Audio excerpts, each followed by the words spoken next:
Darec, vítáme vás u dalšího videa tady z Norska a dneska vám chceme ukázat, jak se tady dá zdarma nasytit.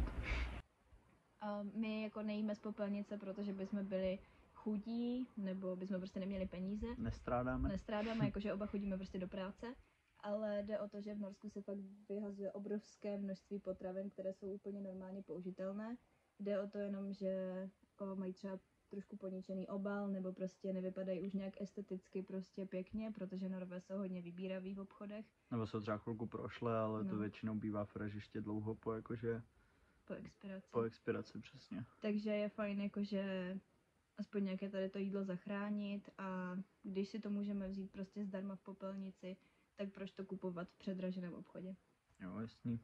A celkově i dumpster diving v Norsku je hodně tady populární. I třeba když jsem šla poprvé tam, jakože k popelnicím, tak jsem tam hnedka potkala 2 lidi, co tam byli taky a říkali, že to dělají jako často a že tam jezdí pravidelně. A tady ty potraviny vydrží v těch popelnicích hodně dlouho, protože je tady tak teďka asi 4-5 stupňů, což je prostě jak v lednici, že jo? Jo. Takže je to úplně dobré.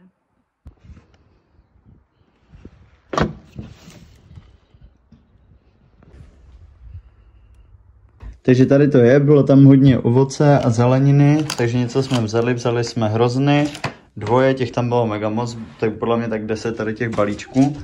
Potom maliny, co je to maliny, že? Jo. Pak tady, to je co přesně?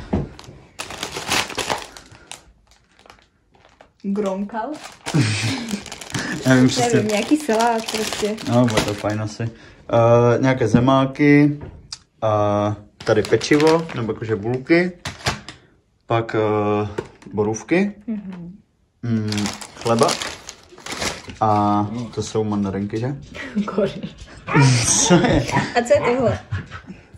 Nevím, mandarinky a salát. A batáty. Batáty, jo, ne? Nebo batáta jedna. Batáta. Batata. A paprika. Jedna. A paprika, jo. Už je taková Takže tak, a úkol tady skřeká furt. A tohle je asi tak nějak všechno. Takže většinou jdem první zčekovat ty popky a podle toho, co tam najdem, tak pak jdem do obchodu a dokoupíme třeba nějaké věci, co se dají zkombinovat s tím, co jsme našli a udělat z toho nějaké pápko. Jo, a dneska tam byly ty brambory a hodně zeleniny a hlavně ty bulky. Takže jsme si říkali, že si uděláme burgery a pečáky se zeleninovým salátem. A tak jsme šli jenom do obchodu a koupili jsme tam tady to burgerové maso. A stálo jenom 40 noků, bylo ve 40% slevě. Takže celá tato večeře nás vyjde jenom na 40 noků. Yes. Já jsem byla dneska v práci a Goranův jediný úkol bylo vyklízit myčku. Hádejte, co dělám. Vyklízím myčku. Říkal jsem Sáře dneska, ať vyklidí myčku. Jediné, co jsem pro ní chtěla. Hádejte, co dělám. Miska v ruce, vole. Už je tady druhý chlup. Pečáky jsou mega lepší se stupkou, ale jelikož to bylo v popelnici, tak si to asi radši oloupám. No, radši si to oloupám. Máme jenom tady tenhle obrovský nůž, protože si prostě nejsme schopni koupit nůž. Takže máme furt jenom tady ten jeden velký.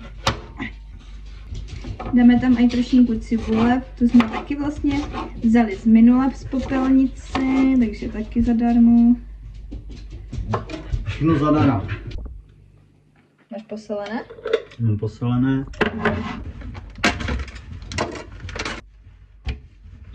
Ale děcka, dneska jsem vydal nové album. Jo. Mám takový pocit, že v popisku je odkaz, tak se ještě podívám.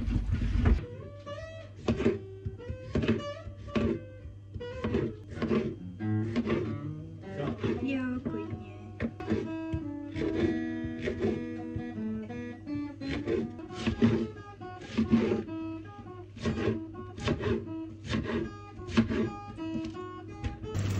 Smažíme.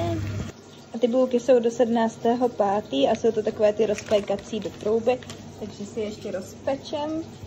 Tady je největší pomocník. Goran se urazil, že prý není pomocník, takže tady je druhý největší pomocník. Jdeme papat. Jo, sedni. Papáme.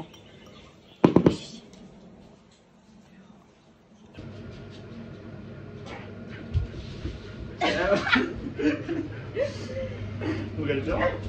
10 sekund začím. Jukole! Jsem dojel. Počkej, to se zase vyplo.